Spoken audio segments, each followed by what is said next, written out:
Hello, everyone. Thank you for joining us here tonight on our launch of the 5C Show, a show aimed at creating the courageous conversations related to multiple cultural layers in the Black community. Our goal with the 5C Show is to identify networks for creating empowering and actionable outcomes in our communities. The vision for 5C is to collaborate with allies, to be courageous in confrontations, to create community empowerment, and to be conscious in our interactions with others. We plan to do all of this through a conversation with our special guest panelists. So I'm going to introduce our special guest panelists for tonight. First, we have Angela Carson, Director of Pine Grove Association in Canton, Mississippi. Monigo Segbe Hele, founder of Light, lifting individuals through education in Frisco, Texas. Wendy Doolittle, Chief Executive Officer from McKinley Hall in Springfield, Ohio. Eric Rogers, Esquire, Columbus, Ohio. And Evan Murray, artist, Baltimore, Maryland. So thank you all so much for being here. Thank you for saying yes, even when you didn't know what you were saying yes for. So we are so happy that you said yes. And thank you so much for being here, helping us launch our show 5C. So I'm going to turn it over to our other co-founder. I am Felicia Jackson. I am one of the co-founders and co-hosts of the show tonight. I'm going to turn it over to our other co-founders right now. Go ahead, Nancy. All right, thank you so much. And we really want to thank you as the audience for joining us today, because we know that there are tons of things that are going on that you could have been a part of. And so you joining us today, we definitely appreciate. I'm one of the co-founders, Nancy Lamons, and then I'm also joined by our other co-founder and co-host, April Price. And quite frankly, we're just three women who just want to see progress in our communities. So thank you for joining us today.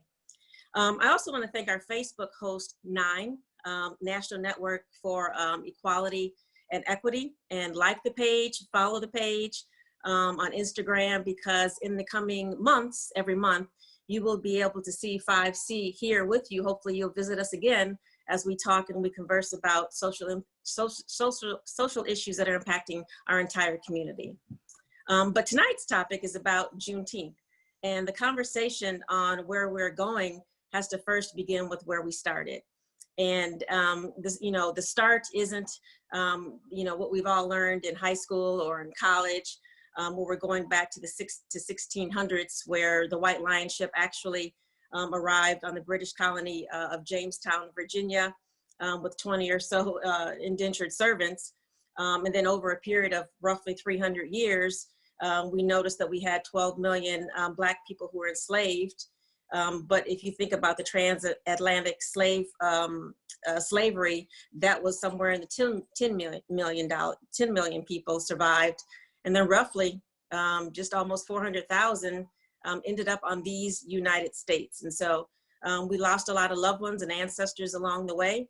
However, this is what did happen, is that through production, processing, and selling of such items as rice, sugarcane, tobacco, and the production of 2 billion pounds of cotton a year, we made this country we were the leading most cotton was the most traded commodity in the world, making the United States a powerhouse then and even today.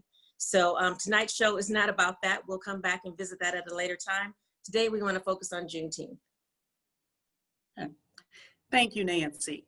Just a short history about Juneteenth.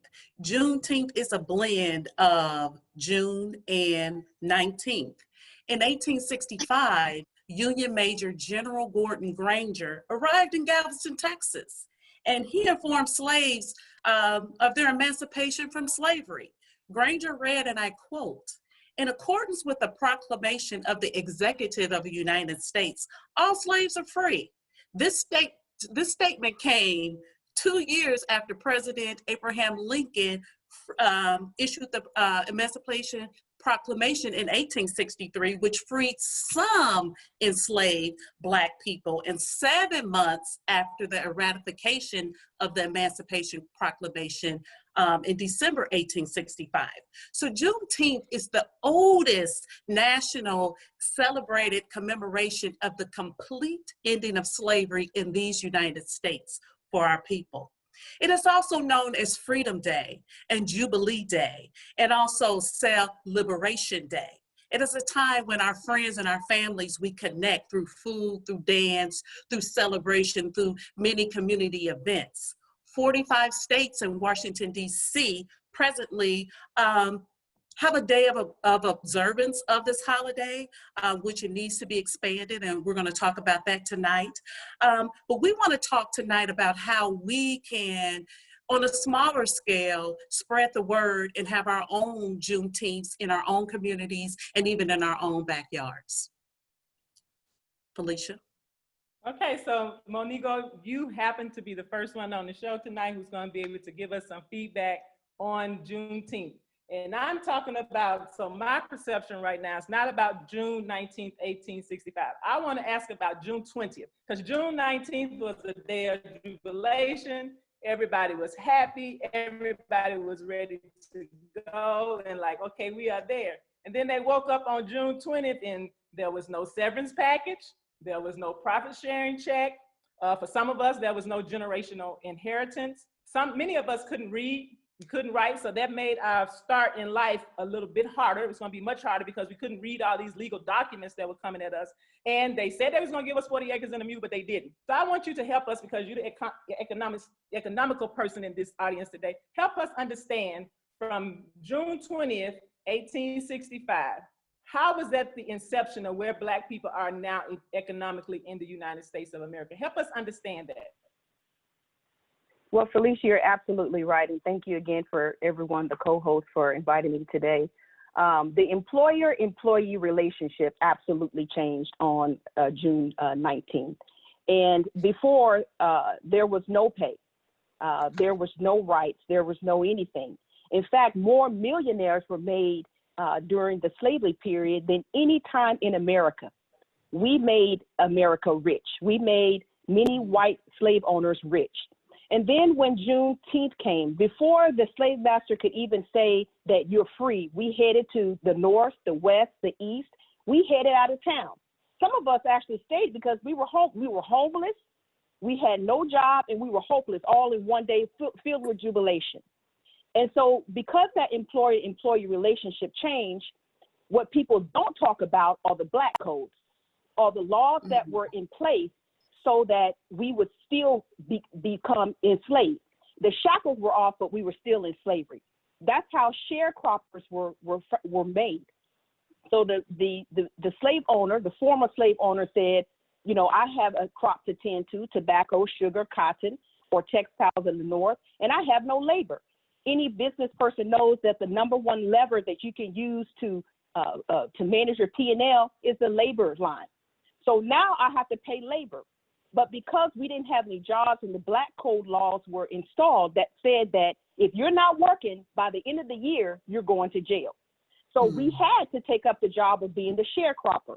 What did the sharecropper do? Well, you got to rent the property that you once was a slave on in perpetuity.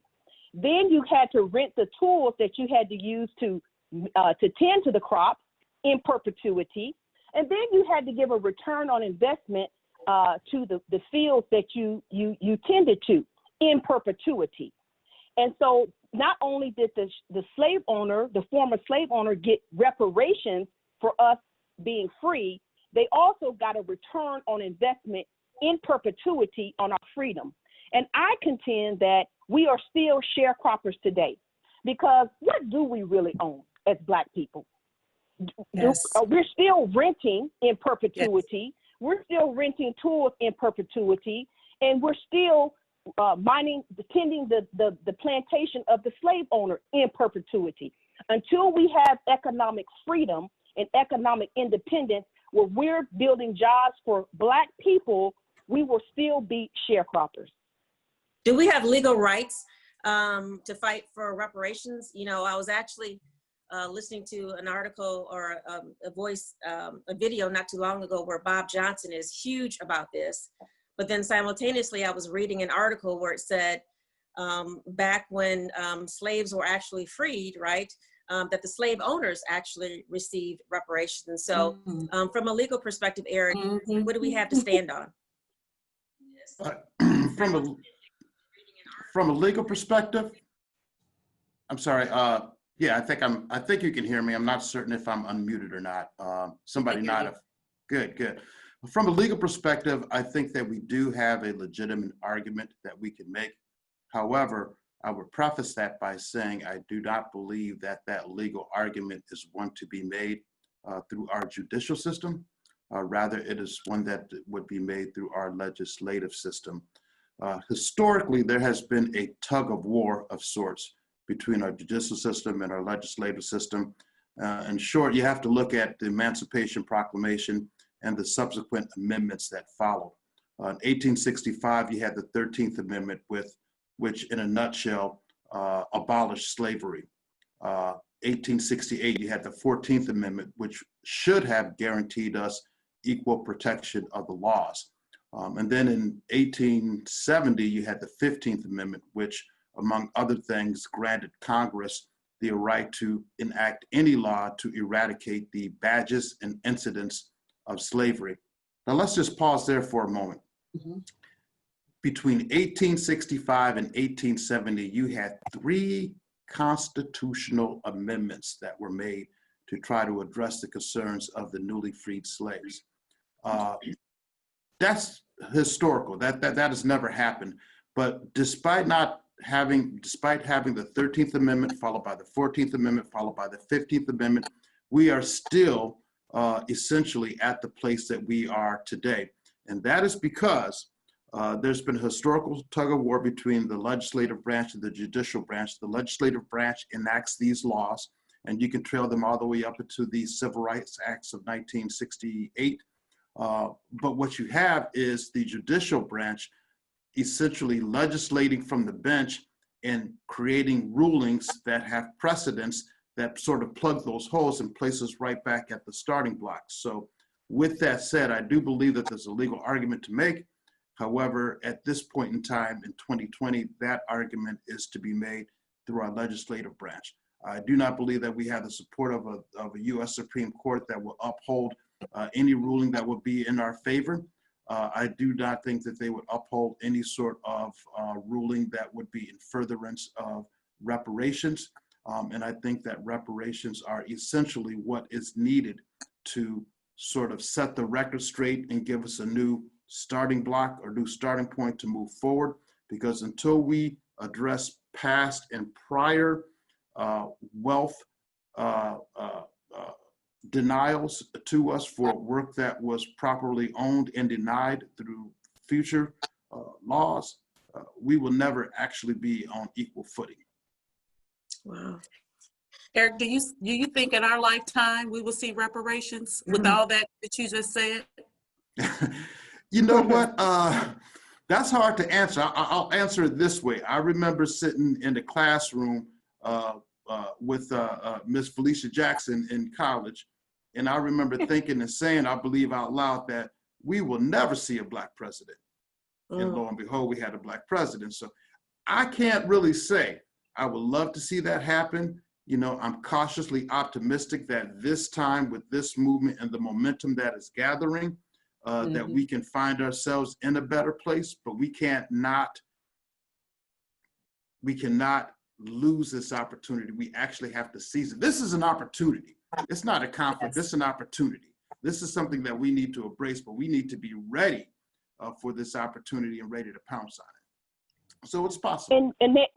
And Nancy, if I may add, I just want to bring it back around to why it's so important to have economic power. Who does the government make the laws for? They're not making the laws for me and you. They're making the laws for big businesses and for wealthy people. Big businesses and wealthy people. That's who government's making the laws for. So if we shift the economic pendulum to where we have more economic power, we have more economic influence, and therefore we have more political influence. If we're always the lag in economic power, we will never have a footing on the laws that we want to be enacted. We just won't see it. We have to start with economic power in order to get political power. So let me just throw this out to you, right? Because I've heard some of this already, and I think all your points clearly valid. One of the pieces of information that I always hear when it comes to reparations is that we just want a handout. It's about a handout.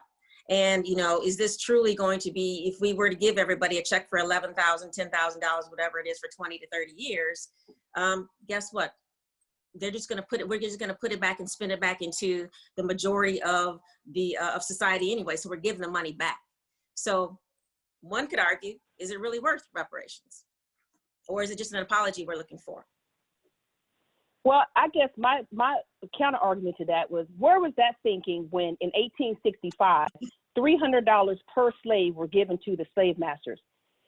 Net present value of money today, that's $10,000 per slave. Not only did we make millionaires by tending to their crops, they were made millionaires again by being disenfranchised because they no longer had free labor. Where was that thinking when we gave them that money? We have created a system where we are oppressed over years. Not only were we were made free, we were subjected to certain neighborhoods. In fact, the Black Code said that you only could be a servant or a farmer. Those are the only jobs we could have.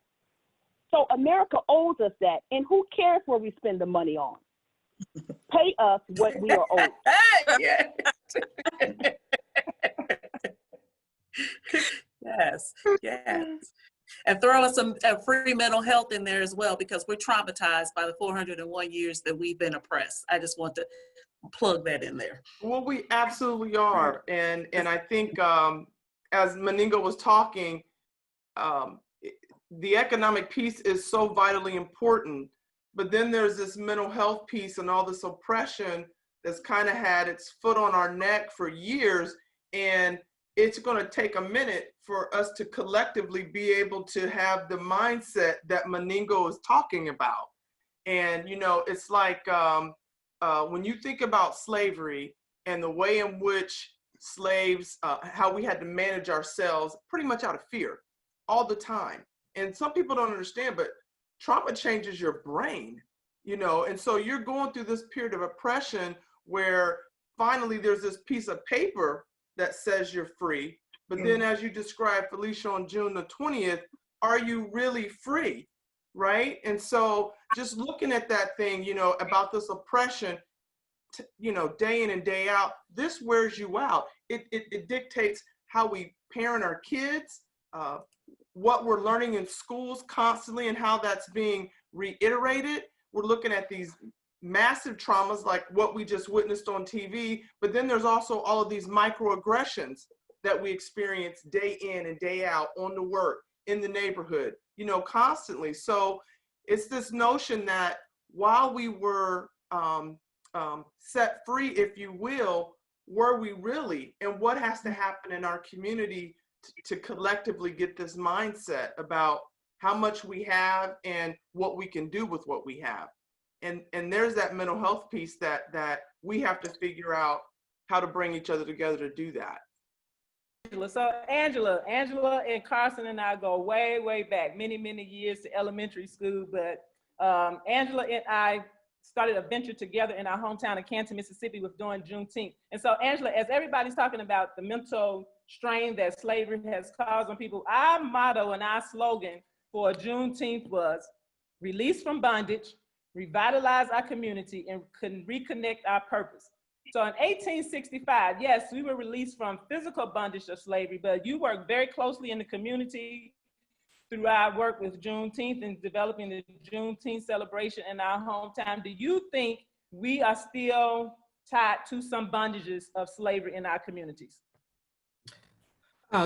Good evening, most definitely. And as I'm sitting here listening to Wendy talk about the trauma, you know, you described it greatly. I mean, we're experiencing this generational trauma in addition to what we're dealing with now. And it's lodged in here in terms of how we see ourselves, I think how we treat one another. And there's got to be a peeling back, if you will. You know, they use the example of an onion, you know, kind of taking off the layers to really begin to address where is the root cause, you know, what actually started this. And so I definitely see it in terms of our level of self-esteem, our lack of wanting to take a risk or to try things because we've been told that you're not good enough, or, you know, you can't do that based on your background or where you've come from. And that has hindered, I think, a lot of progress in terms of us taking control of our communities, because we've kind of been in a passive wait and see, well, we'll see what they give us, and, you know, how can I get mine, versus, you know, standing up and taking the lead and saying, look, I can do this. I need to be in the front of this. I need to be at the table, versus allowing them to shape, you know, what life is like for us. So definitely, I think the bondage is still there. And I think some of it will begin once we start to have conversations like this, you know, with everything that's happening in the world now with the Floyd situation. Is opening up dialogue that has been needed, I think, for years, to say, okay, we need to have some tough conversations. And that's one thing that I have really appreciated about being a part of Juneteenth is, you know, just the word and for what it stands for. And, you know, Felicia, when we was trying to explain to the community what Juneteenth was about, you know, people thought we were radical. It was, oh, you know, they're pro-Black, they're doing this, but it made people uncomfortable. And I think the more we get uncomfortable, the more we will get comfortable. But until we take that step to actually talk about the real issues, we're gonna forever have a sense of bondage over us, because we're not free in being able to deal with real issues. So let me ask just a follow-up question, and this can be for Angela or Wendy. In light of the conversation you're just having about Juneteenth, we've learned as of yesterday that the president will be in Tulsa, of all places, right? With the massacre that took place there that we all know about. You know, what do we say to that? You know, we have a president who on Juneteenth will be in Tulsa, Oklahoma. That's the place of choice after COVID-19 quote has lifted, and that's the first place he's visiting from a campaign perspective. What can we do? What should we be thinking about as a Black community as we see this take place? For How one, we can get him out of office. I think the pressure has to stay on. We've got to keep it hot right now. You know, we had the movie Mississippi Burning. Well, to me at this point, America is burning. And that could be seen on two different sides. One, yeah, we've got all this rage and anger and emotions and feelings are everywhere. But then two, can we also use that burning to ignite what we want to see as our new norm as a people in terms of addressing where we want to be? So of course we know we must keep our eyes on what's happening politically. But at the same time, we've got to keep our eye on the community, you know, getting back to the mental aspects of it that Wendy has mentioned. And so it kind of becomes a balancing act, I think, in terms of, you know, now is not the time for us to sleep. You know, we've had vacations, we've had time off, but right now it's our time to be on guard, to be on duty, and having eyes in all these different situations. So we're staying abreast of the situation. Angela, let me ask you to piggyback on that. Do you think now is the time to include Juneteenth curriculum in our traditional school settings? Because our young people, they're hurting. They need to be edified. They need to be built up. They want to know their history. They want to know more than just what happened, you know, in the 60s. That's been well played out. We know about that, but they really, they're craving, you know, some history. So how can we get that into our curriculum where it's mandatory? You need to know about this because this is American history. Yes. And you know, I think the timing is perfect. That was something that Felicia and I and our committee in Canton did start addressing with the school district there. We had a meeting with the superintendent and the curriculum specialist around how can we do this very thing to start it early and let it lead up to the Juneteenth celebration because our children don't know. And I'll be honest, adults don't know. When Felicia asked me to come on this committee and help, I didn't know. You know, I'm following Felicia because she asked, you know, I want to try to do such. And I'm like, okay, yes, community, let's do it. But I had to educate myself as I was trying to educate others. So we were put in a position where we were promoting an event, but also having to educate at the same time.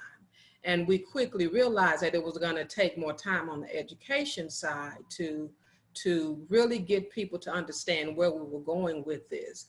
So the sooner we can start with educating our young people, the better it's going to be, because if they get it, then they can further explain and take hold and, you know, lead these movements and, you know, have that dialogue that, you know, our forefathers and others have fought for. So education is definitely key.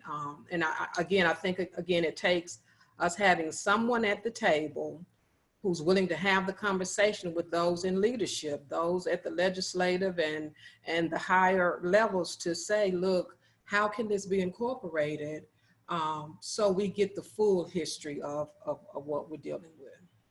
And I would just to add to that, April, I think that was a good question, because people are often asking, what do you do after the celebration, right? But that is something we can be doing now. We've got the momentum at this point, so use that voice, get into that education system, and start demanding some things. I mean, we can explain why we needed to be there. It's just, we don't want one or two people doing it. We want hundreds of us in our communities doing it. And we want to have some things also going in the community that do lead up to that, so that it's a large voice and not a couple people going up to the State House trying to convince somebody. It's an entire community, and that's what we have to go after. Yes, ma'am.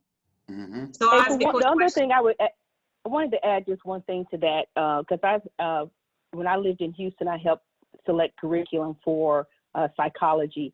And I always tell my kids that history is written by the victor. So it's important that, you know, it's good to go to Austin and to Washington and all those places and say, hey, we want this history in the history books. But when you double click down and see who's selecting the history, who's writing the history, you don't want it in the history books, because it will be rose colored, it will be rewritten, it will not be the history that we're looking for. So we need to make sure that we have not only voices in Austin and in Washington, D.C., but we need to have voices who are actually picking and writing the curriculum to make sure it's an actual and true reflection of what the history that we know. So Evan, I want to bring this question to you, because we've been talking about this. We talked about Juneteenth, and we've been talking about the effects of Juneteenth. I want to go back a little bit further than 1863. Do you think, this is just your opinion, do you think slavery was actually abolished for humanitarian reasons, or do you think it was punishment from the Union to punish the Confederate States who were gaining the economic status? You had more millionaires being produced in the South. Do you really think that they were giving us our freedom because they wanted us to be free, or was it a punishment? Because they gave us our freedom. They told us they were going to give us 40 acres and a mule, and they never gave us anything. And they still have not, at some point, given us any reparations based on the fact we don't want you all to be slaves anymore. So help us understand, do you think it was just punishment? Because let's go back and do a little history. He only freed the slaves from the folks who said they weren't going to be a part of the Union. Everybody else was still a slave. Okay, so if you are still loyal to them, if you were still loyal to Abraham Lincoln, you can still have slaves. We're going to punish all these people over here who want to conceive from us, and we're going to make their slaves be free and tell them if they come over here and fight with us, we'll give them a better life. So Evan, help us understand, do you think it was because they wanted us to be free, or were they trying to punish other folks, other white folks? Go ahead. I just realized, so keep in mind, there's different approaches to this whole abolishment of slavery and the Emancipation Proclamation, right? So first, from a libertarian perspective, right? The libertarians were like, this is like one of their greatest accomplishments. If you go back to William Lloyd Garrison, you go back to Frederick Douglass, like they were fighting to free the slaves, right? Yes. Even if you go, the first abolitionist movement was in Philadelphia, right? Around the same time that Thomas Jefferson writes, you know, he talks about, he condemned slavery, but he kept some slaves, right? So there was a group that thought that it was not humane for a while. And I'm saying this because I want to build my case, right? And then you have the great emancipator. You have Lincoln, who so many of us just love so much, right? Abraham Lincoln didn't really. So if you go do some history, start that, though. What'd you say? Go ahead, preach. Go ahead and Okay. tell us the truth. Tell us the truth. We're ready to hear. Like Lincoln, even like, Lincoln used to do all these, before he was the president, he would do all these speeches, and he was in, I think, Peoria, Illinois. And, he talked about not, he knew that it was a negative, but he didn't know what to do with slavery, right? He also, I think it was like 1858, I could be wrong, but he also talked about he didn't think we should connect socially nor intermarry. And then when he became the president, right, at one point he brought like a group of freemen together in his office to talk about sending Africans back either to Africa or Central America. And they were really disappointed by that, right? So Lincoln never really cared about, we want to make this humane decision. Mind you, you have the abolitionists from the North, the libertarians, they wanted that because of that, right? Lincoln did this for more of a strategic military strategy, right? So to be honest, this whole thing has a lot of different parts. The South was doing really well with cotton and cotton, sugar, and all different things. 1862, Blacks were leaving the South and thousands of joining the northern forces to go and fight in the Civil War. So it was a strategic plan. I personally don't know Abraham Lincoln, and I know a lot of people who look like me think highly of him. I don't think he did it because it was in his heart. I do think people like William Lloyd Garrison, Frederick Douglass, and some of those people really thought it was not humane. But I think overall it was strategic. And to be honest, so if you even go a little deeper, like around 1862 in like July, he was ready to start drafting the Emancipation Proclamation, and his Secretary of State told him, "Hey, don't come out with it yet. Wait until there's something major happening." And it wasn't until the Battle of Antebellum, then that's when he was like, "I'm doing this proclamation." And then January 1st, 1863, it happens, and then by 1865, we know what happens in 1865. So, like at the end of the day, I don't believe in my heart of heart that Abraham Lincoln, who around 1858, 1852. He didn't think we could mix. I don't think it was about us being free and being treated equally. I think it was more about we need a strategy, and that's what it was. So we were a strategy. We were a strategy. Eric, that brings us to the language in there that deals with what you deal with in the criminal justice system and in the legal system, the 13th Amendment. So they stopped slavery, but then they started what was the next step? So that's why I asked Evan the question to lead up to this, because no, we're not going to let people own you, but if you go to jail, this is what we're going to do. So explain to us and go to that language in there that talks about the person who commits a crime, and then all these, chain gangs and all this other stuff that filtered out of 1863, 1865. Explain the 13th Amendment to us in detail. Like, let us hear that part that none of us really learned in school, where the new form of slavery started. Yes. Let me get to that, Felicia, but first let me sort of back up just a little bit, because I want to touch upon something that I heard Evan say, and it was very profound with regard to Lincoln's position. We know what Lincoln's position was. It was not favorable, nor was it kind to us. But I think the takeaway that we have to realize is that whether or not slavery continued or if it was abolished, the United States was set up that we were going to be subordinate into a white supremacist governance. Both Abraham Lincoln stated in the speech that Evan was referring to that he viewed Negroes as inferior and unworthy of being able to intermingle in society with whites, and that if it was his position, if it was his decision was to keep us in the subordinate position and whites in the superior position. And that is consistent with the Confederate leaders You had, what was his name? Alexander Stevens, and his speech of March 21st, 1861, very much echoed and parroted those same sentiments. So the takeaway is this: whether or not slavery would have been abolished or not, we would still be subjected to a white supremacist culture.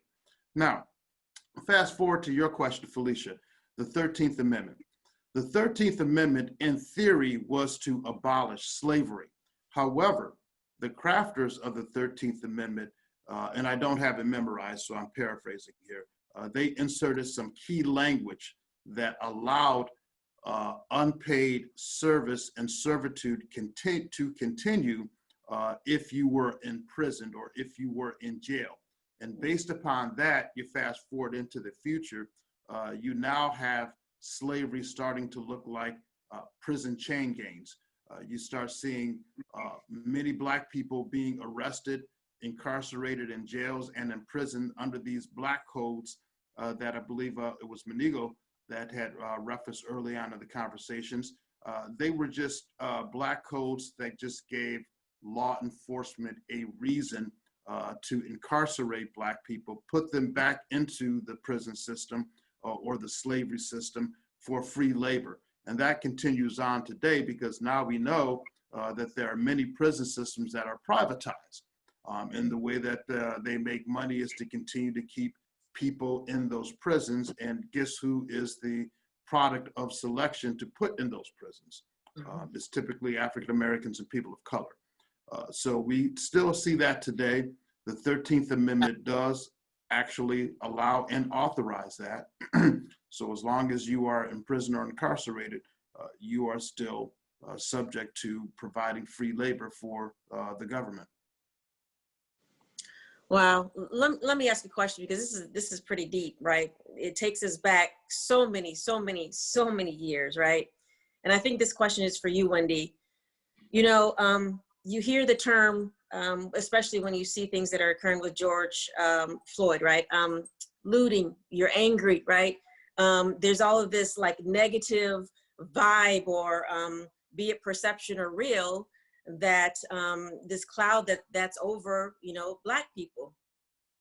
Is there anything to the fact that, you know, we go back to the 1600s when we first landed here, to the 1800s, that has carried with us, that is psychological in nature, that gives us, you know, to really behave and act the way that we do today? Is it all justified? So I think it's almost a loaded question, Nancy, because it was funny, because as Eric was talking about prison, you know, just look at that piece of it, because yes, it's free labor, but what else is really going on in prison? Is it really a place of reform? No. Prison is like a jungle. And when you walk in there, you've got to take off any sense of morals, any sense of values. You can't go in there as with a human mind. You almost have to go in there as with an animalistic mindset. And then you do this time, and you do this free labor, and then you're released back out with nothing. And what are we expecting? So there's some conditioning that's going on in the midst of this free labor also, that's happening to so many Black men and women across the United States. And so that's a separate pocket of you know, issues that we have on top of the economic piece, on top of the microaggressions, on top of all of this kind of learned behavior that we've had coming from slavery into pseudo freedom, and then dealing with America today. So absolutely, you know, you can't take a blanket statement and say this is how we behave, but you certainly can go back and trace what has happened to so many of us, and by the grace of God, some of us have been able to slip through and even land here today to have this discussion. But then there are so many of us that are clueless about all this, because one thing happens with slavery for sure is, in slavery, we learned how to survive. We didn't learn how to live. We learned how to survive. And that mentality is still very prevalent in our communities today. I want to piggyback on what you're saying. And you're talking about the trauma and that's causing the Black community. When I see The videos, like the CEO of Amazon today showed a text from somebody, you know, angry that he's supporting the Black Lives Matter movement. And the text was like, I'm reading this text from this person and I'm saying, what is wrong with him? And then I see videos of the white people and how they're responding to us.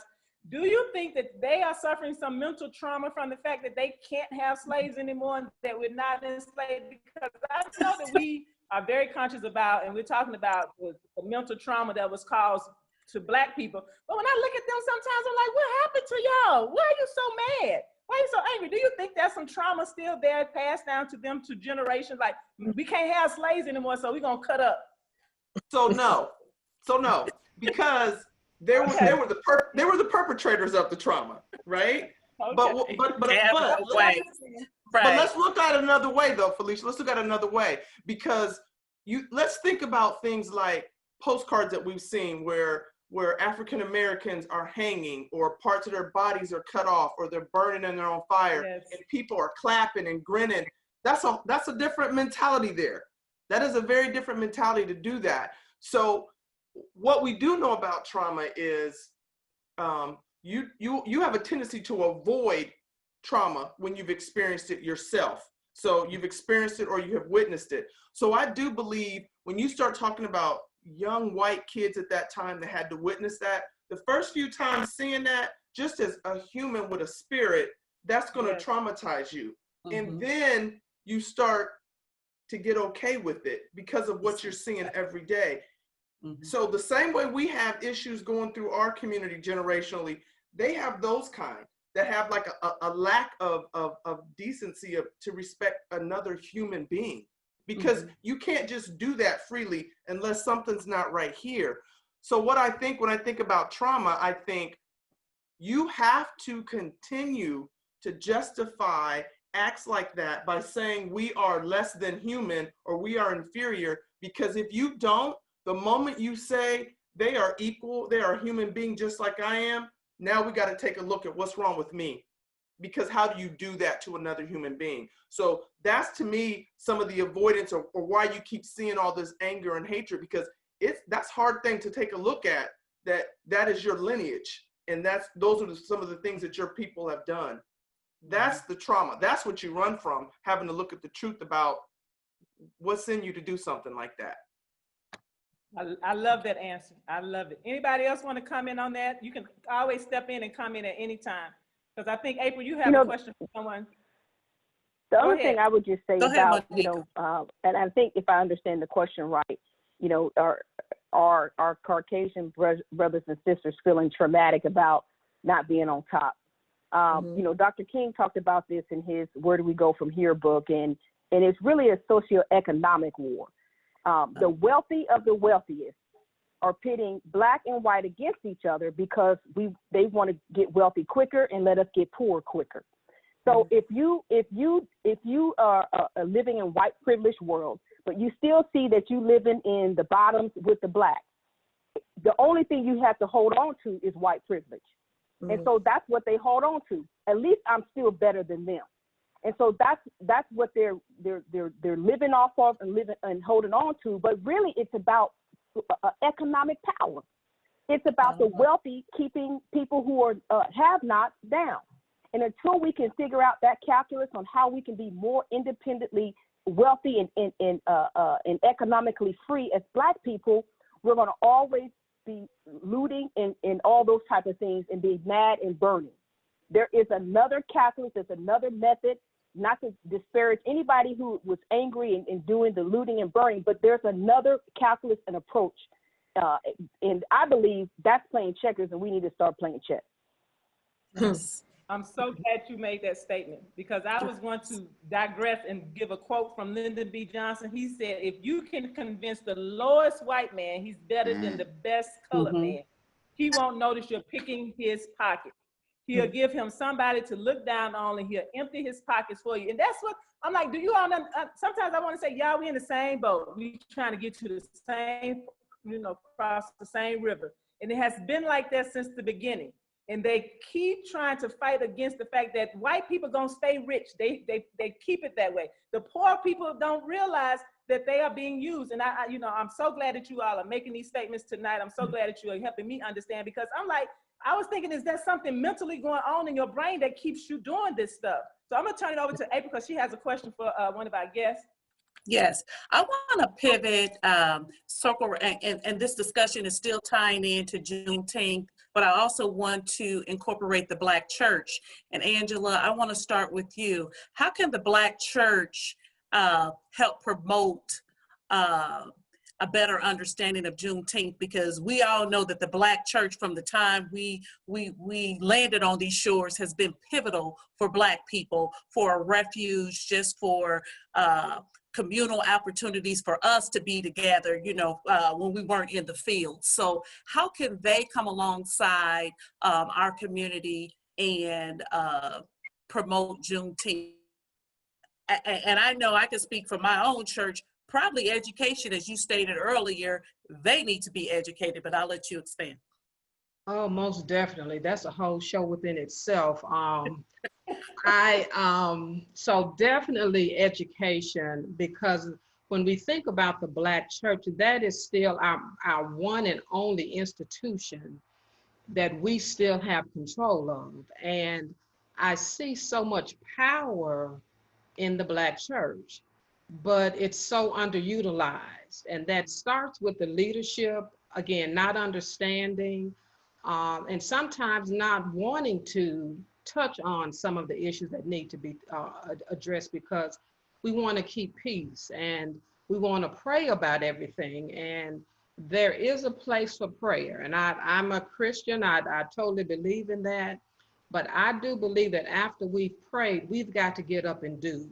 There is action that needs to be taken, and the church is in position to lead that effort. I have even questioned, where has the church been and all that's been going on over these past few weeks? Yes. Where's the voice of the church? We have everything we need in those walls, the skills, the talents, the resources. If we collectively brought that together and moved on it, the Black community would be healthy in so many other ways. But for so long, I think we have stood and sat and sang behind our walls, and that was it on Sunday mornings. But my question has always been, even to my own pastor, what next?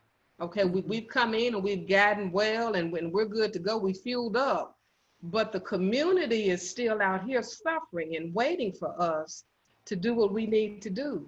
But shame on us if we keep sitting there. So we need the Black church. We need our pastors and leaders to be willing to take a stand and say, yes, I'm going to get educated. I'm going to get my people in place to understand. We're going to organize. Because if you go back to the civil rights movement, where were a lot of our meetings held? The church. Were at the church. We were there. The facilities were used, the meetings were there. We strategized, and we came out strong from those settings to then tackle the issue. So we have a suffering community, I think, that is suffering partly because of our lack of not participating. And so the church has a huge role in this. And I'm just praying that we step up and get in our rightful place to do what needs to be done, especially in times like this. I just want to piggyback on that, if I could, real quick. Yes. One of the challenges that churches find today is that churches are 501c3, IRS 501c3 tax exempt entities. And because of the doctrine of separation of state, churches are prohibited from engaging in political activity. And the penalty for engaging in political activity is that they lose their tax exempt status. What does that mean? That means that all those tithes and offerings that they're collecting from the members, they now have to pay taxes to, and that will impact many, many Black churches. Now, having said that, there is something in the Bible. I'm no theologian, but, I believe Jesus said, give to Caesar what belongs to Caesar and give to God what belongs to God. So church, the body of Christ, the body of the church needs to be putting that pressure on church leadership to say, we need to step this thing up. Yes. Because right now we are taking a backseat role. Yes. We're not what Martin Luther King was for the Baptists. We're not what Malcolm X was for the Nation of Islam. We are taking a backseat role, and that backseat role is crippling our progress. And if I Let me can ask you a add, question. to that, while we're Yep. out here marching, we all have been inspired by the different races who Yeah. have been coming out, the diversity who've been coming out to all 50 states. All 50 states are protesting. I think it's very interesting that still on Sunday, that's the most segregated day of the week. We Let me still ask you a have not- question, Eric. Eric, let me ask you a question. You said that because of the tax implications, right? Is it a political issue or is this a social issue? Both. Oh. Both. But It is. can I say this? I don't, and I, you know. And I have a question for you next, Evan, after you say that. I have a question for you. Okay. So, I mean, I haven't been to every church, but the church is not speaking to these young folk anymore. And the church is not really speaking to a lot of people. I'm 52. So they're not even speaking to me. And they're speaking to men, right? So you got a chance to see after the George Floyd's assassination, you got to see young people saying, we're not going with the old playbook, the old doctrine. We're going to do our thing. We don't need you, pastor, priest. We don't need you. Like, they have their own playbook. And I actually think, to be honest, the church and all these traditional organizations that galvanize people, they better take a lesson on what these young people are doing. Because these young people, they don't, not only are they not listening to us, but they're following them. Like, they have their own personal movement, and they will knock us down if we're in the way, you know? Yes. So actually, to be honest, the church might just need to just be quiet, bring a bus to one of those marches, get in the back and learn. That's it. I mean, that's just my opinion. Everybody, even because you don't really see the Muslims out there, you don't see no one out there but them young folk. Yeah, yeah. I'm sorry. So Evan, I have a question for you, and Eric and Wendy could help me with this, because the NiNE page started maybe 4 years ago, the NiNE National Network of Equity and Equality. Yes. And it started because I think I received an email or something that said, do not show up in a march with your Delta stuff on. And I was like, how they go?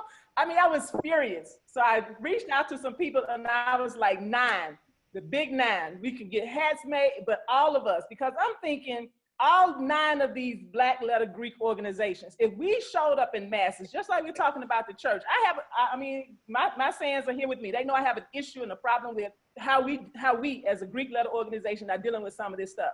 So, you know, some of these have changed, but I know I vividly remember getting an email saying, don't go to a protest in your paraphernalia. And I also remember the day that George Zimmerman was found not guilty of killing that little boy, Trayvon Martin. It was National Convention, and somebody probably want to take my letters now. It was National Convention for an organization. And I'm like, okay, let's go. We about to get in the streets. And we were silent. There was silence. It was a national convention, 20,000 Black women gathered in one location, and there was silence. And I was angry. And I said, we're going to start NiNE. So we messed up. We didn't keep it going. But I wanted to speak to the Greek letter organizations and say, all of us all over the world, if we just show up to an event, if we show up in one place all together, we can change the way the world sees everything about Black people. So Evan, I want you to, do you think we're doing enough at the Greek letter organizations? I really want to know. Okay, so first and foremost, I have to do a selfish plug. I am a number 9, so when I saw the number, I kind of, I was kind of happy. You know, I was like, oh, I like this group. I like it. So I always say to folks, are fraternities and sororities still relevant, right?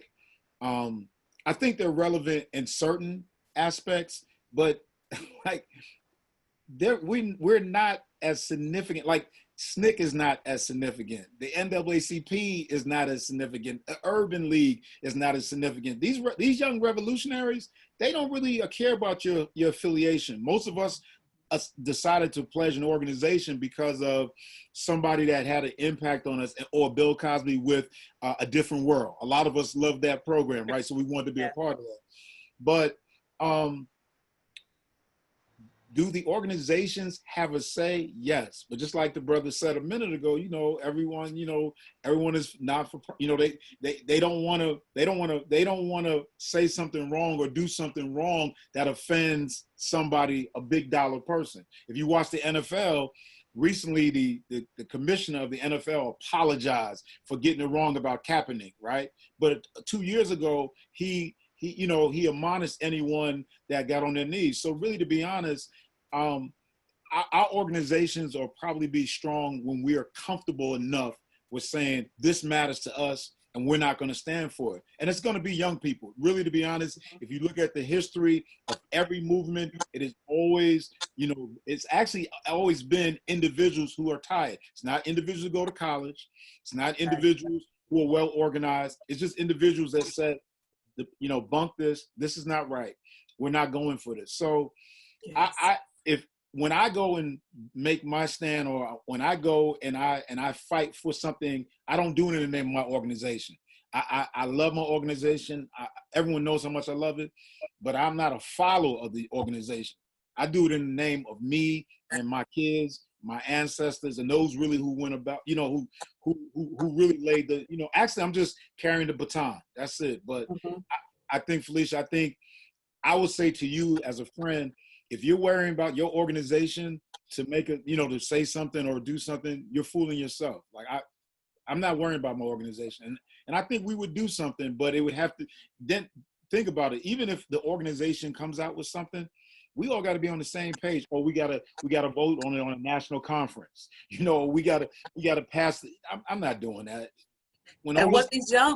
What these young folks are doing is they get on their phones, they're strategizing, and they got courage. And that's what's so inspiring. They're so courageous. Not afraid. Yeah. Well, the only thing I would add to that is that, you talked about the Divine Nine. You can look at the state of Black America today, and most of the Divine Nine have been around for 100 years. Wherefore art thou, Divine Nine, when Black people were dropping, when we were accelerating on welfare? So yeah, that's a very relevant question. Is the Divine Nine still relevant today? Because there's been a lot of things going on in Black culture where we've been stepping, but while our Black folks have been stepping aside.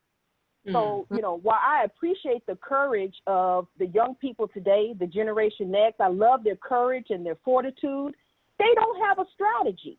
They don't have a strategy. So Gen X, it's up to us to present that. We take their courage plus our strategy and we can be successful.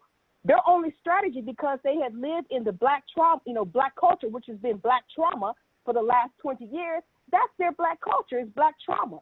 So we need their courage plus our strategy to make this thing work. And I would say this, just to that point, that's how it always is. There's never a strategy. It's a boiling point, and I can't take it no more. So a few of us will just go out and go about and go take care or do, like, we have something we're going to advocate for, and we'll go out and we'll try to do it. But I'll say this, the one thing that I think what has happened for, if you want to say for movement's sake, right? So my parents, who were born in the 40s, who were the ones, they physically was part of the 1960s with all of the Black liberation movement. They saw people getting heads busted and getting murdered, right?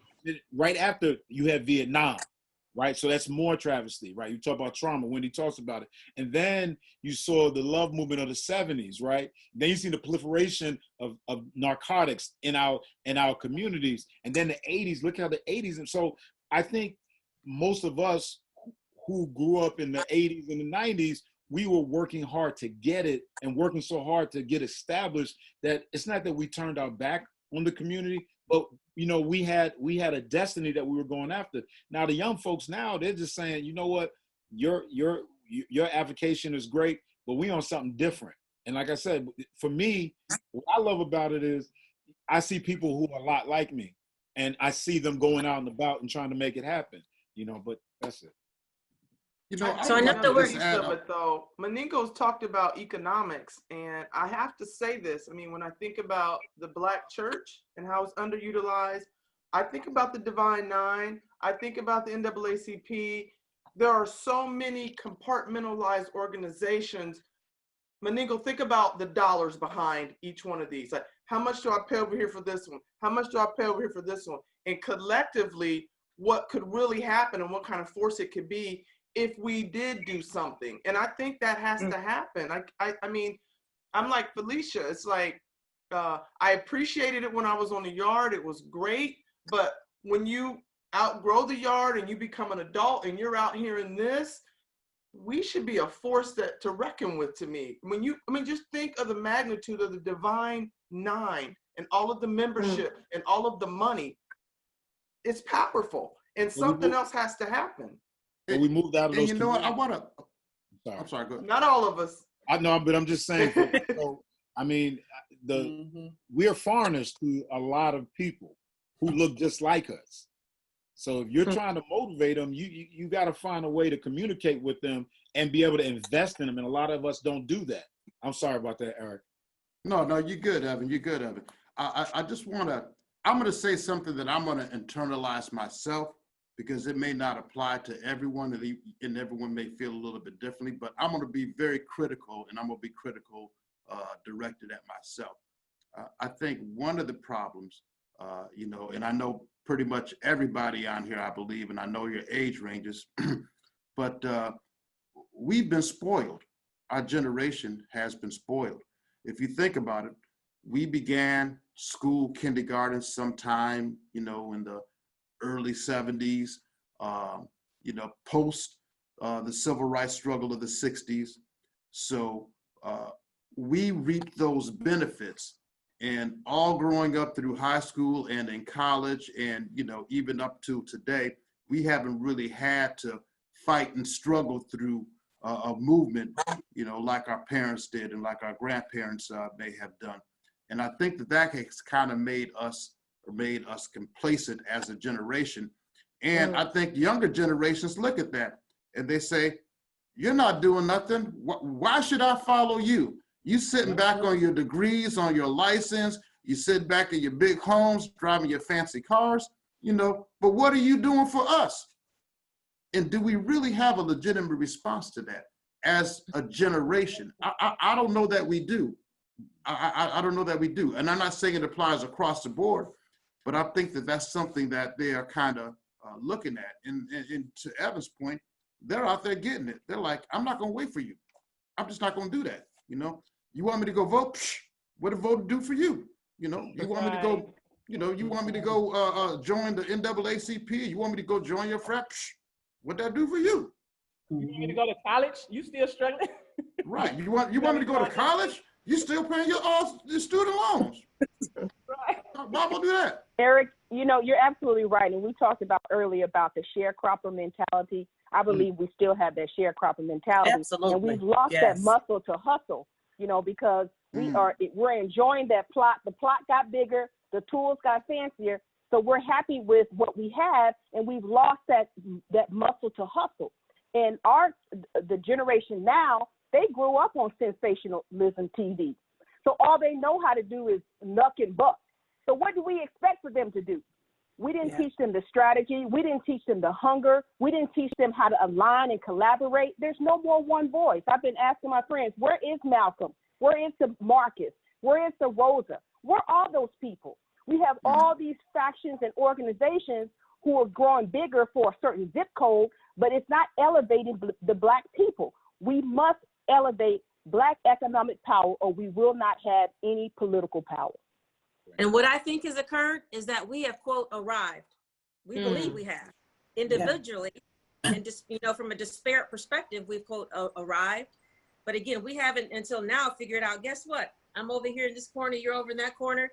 Now we need each other, right? Because what we see is just injustice is just, it's off the charts. But I think we've, like Eric said, I think we've gotten pretty comfortable and we hadn't had a cause. But we need to, if we don't collectively bring all of this together, then that whole divide and conquer, we're going to be where we are. We're going to be talking about this 5 years from now. But I am encouraged because of the youth, like everybody's been saying, and just their courage and what they stand for. They have values, they have morals. And again, that youth looks very diverse. And you know what, I think it was last year, this year, in the United States was the first time there were more brown babies born than anything else. So fast forward 20 years from now, what does that look like? We got to figure out, they got to figure out, guess what? Yeah. Brown people are here to stay.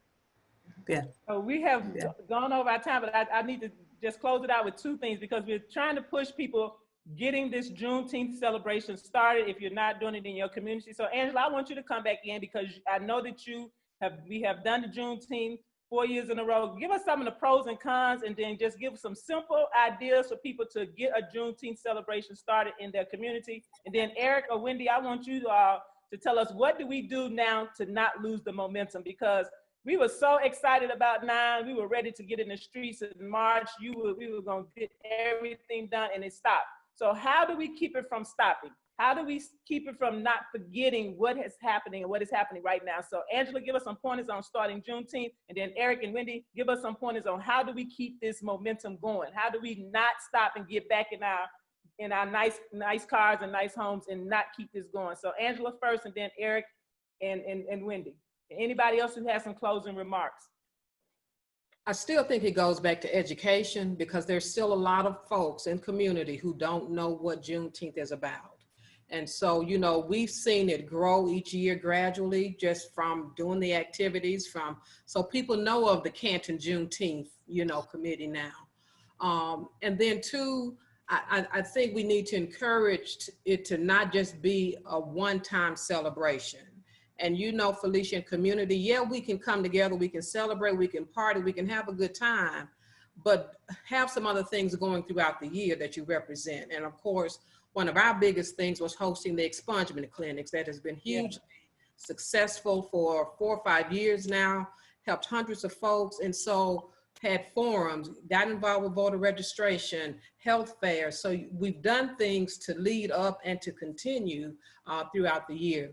But with the education, again, going back to the youth, but even taking it to a smaller scale and just looking at what can you as a family do?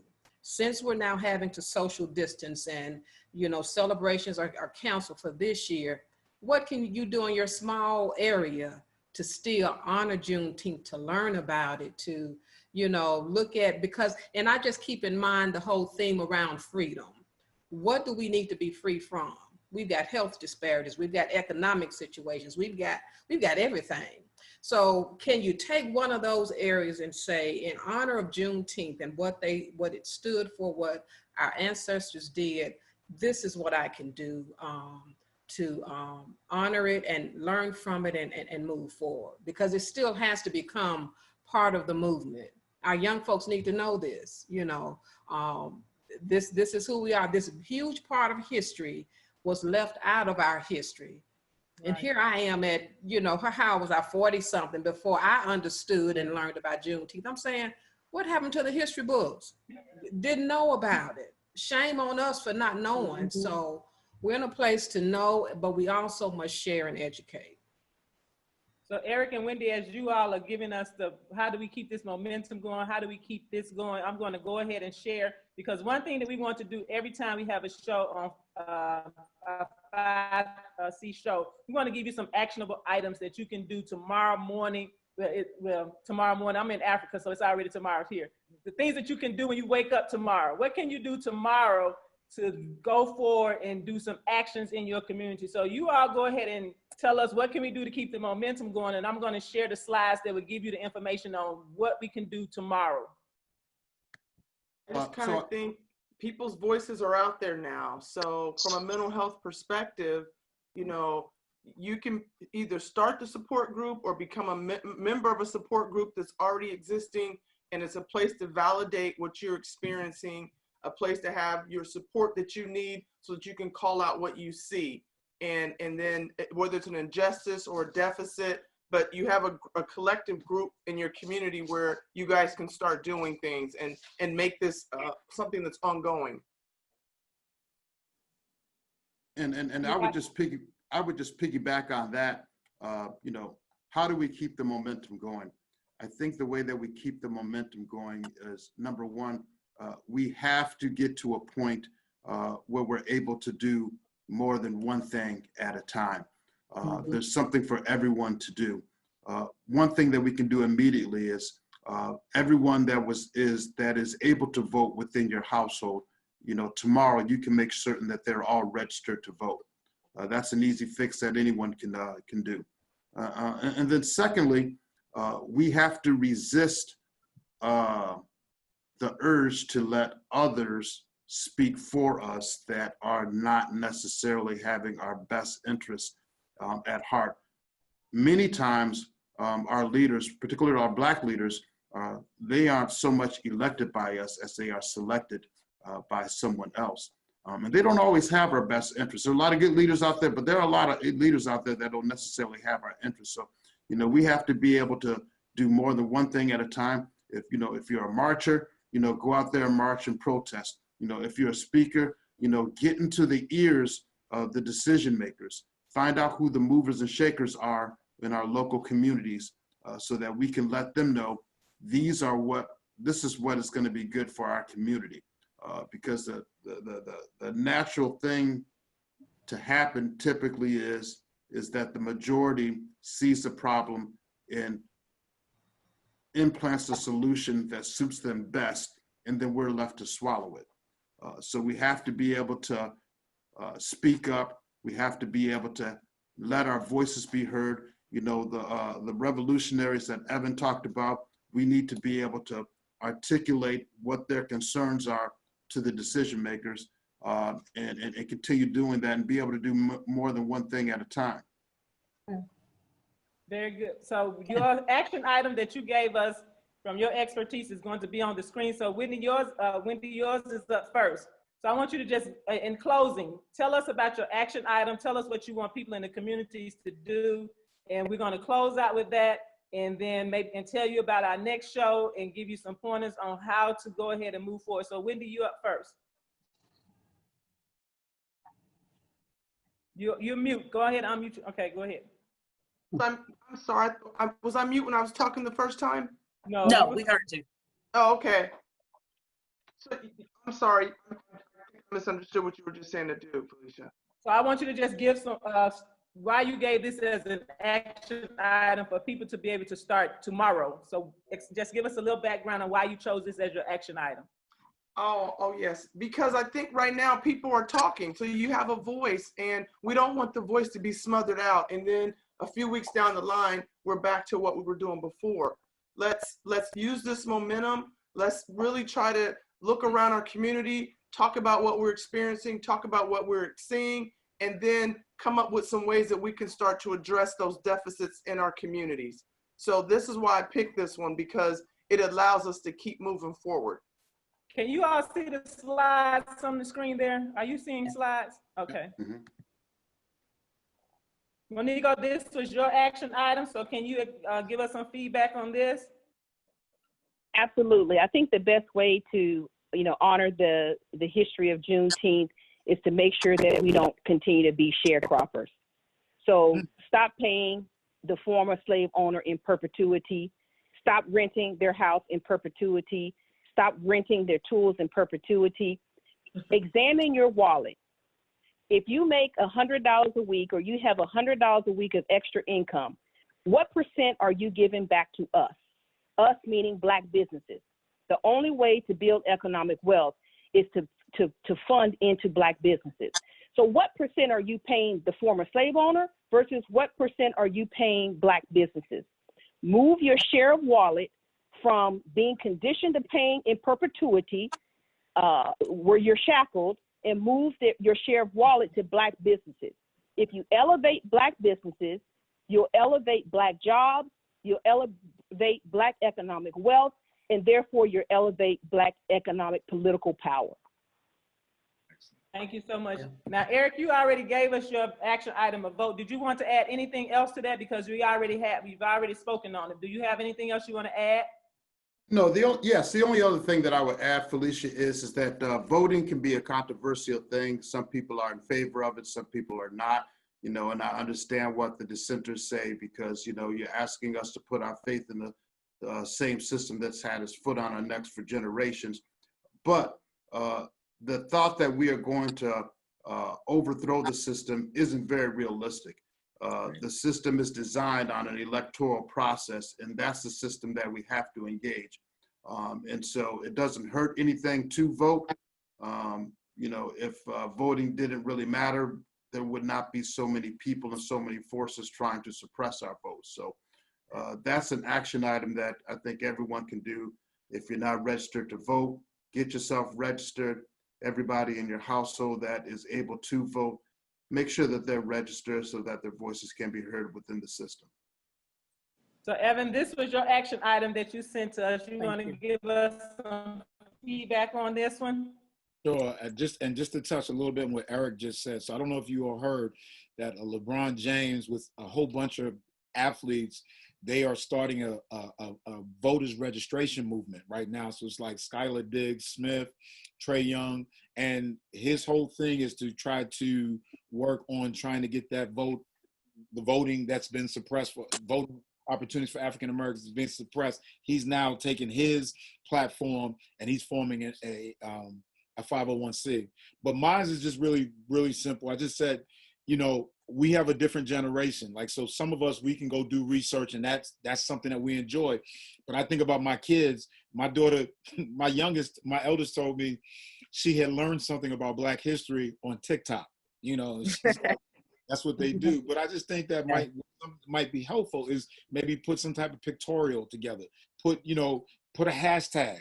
The whole thing that we did last week, Black Tuesday, that was somebody did that on social media and everyone just did it. So I do think that we can't do things the way we did things. We have to start to learn how to do things the way the young people do things, and it's okay to promote it. You know, so I am going to promote, you know, Juneteenth. A bunch of my friends, we're doing certain things this year, and it's funny that I was connected to this because we're going to celebrate it right. And I don't know if you know Russell Westbrook, who plays for the Houston Rockets. He's now coming out with a docu-series on Juneteenth. I don't know if you all talked about it. So you also talked about getting paraphernalia. You spoke on that. Well, everyone's big on brands. So everyone's a brand now, right? Everybody will put out, check this out. So I do think, you know, a shirt with a hashtag Juneteenth, you know, just, you know, red, black, and green, you know, just different things. But I think young folks feel good when they're connected to a brand. And if we can try to help young folks understand that Juneteenth is a part of their history and they brand themselves around it, it's a good way to just spread the word, you know, and you can spread it to Facebook, Instagram, TikTok, all these different things. So, yeah. So thank you. And Angela, of course, you gave us some feedback earlier, but just go ahead and give us your action item for people to do. Mm-hmm.